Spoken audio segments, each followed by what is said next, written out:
So, Hamish, your annual IPS review of the world economic situation. This year you were talking about some changes. Tell us about that. Well, I think two things have happened. The first is that we are being much more circumspect about growth among the BRICS. China's still growing quite well, and I'm pretty confident will do. India still growing well and may even grow rather faster in the year ahead. But we look at Russia, where it is in a sense shooting itself in the foot. We'll head probably into recession this year. And Brazil slowed quite a lot. So though the emerging world as a whole is still growing a lot faster than the developed world, the gap isn't quite as wide, and we've had a couple of big bumps. So that's a changing picture, and then there's the numbers aren't so good either, are they? Well, the numbers are okay for China and India, but the numbers aren't too good. Yeah. They're pretty bad for Russia, and more questionable for Brazil. But the second story is the fact that the recovery worldwide has strengthened and deepened, and particularly strengthened and deepened within the developed world. 2 years ago, we could say that America was sort of recovering, but it wasn't great. We could see that Britain probably was recovering, looking at job growth, but it wasn't great.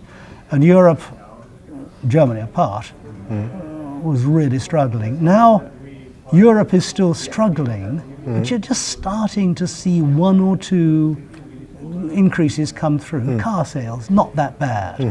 And you're starting to see much more confidence in the UK. And in the US. Job figures are good? Job figures are good, and now at last what a lot of us think always was some growth is starting to be reflected in the official figures.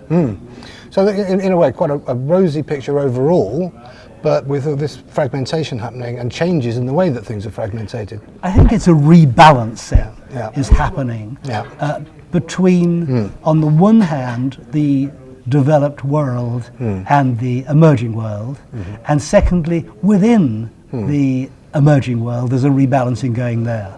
But I think we can look to the fact that net, growth this year and next will be somewhat higher than it was last year and the year before. And that's after the pig of a time we've all been through. I think that is broadly very encouraging. That is very encouraging. And although the BRICS, as you say, are facing difficulties in some areas, we've got this new idea of the mint countries as well. Where do you stand on those? Well, I think that it was a very cute anagram to talk of the BRICS. Not sure the mints work so well.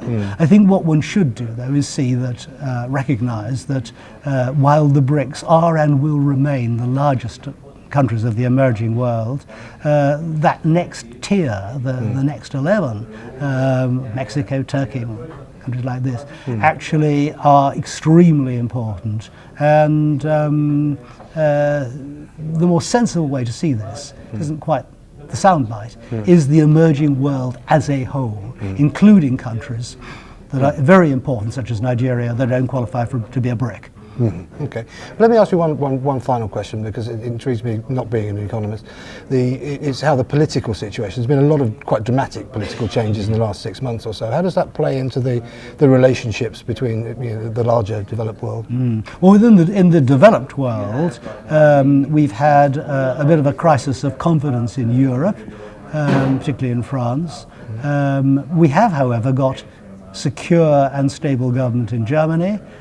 We have secure and stable government in the UK, and whoever wins the next election, we will have stable government. And we have a US economy that's growing, notwithstanding the disenchantment of the president. In the emerging world, we have a new regime in China, which is actually so far proved itself to be very competent. Seems to be managing the shift from helter-skelter growth to more broadly based, cautious growth. Seems to be managing that. India, we will have a new Prime Minister in a few weeks' time, and I think everyone's hoping that things will pick up there. Brazil, well, we have a new we have a problem, but we have much slower growth. Russia Russia. is the big difficulty, and my own view there is there's no point in imposing sanctions on them because they're imposing sanctions on themselves. That's an interesting way of looking at it. Hamish, thank you very much as ever. Thank you.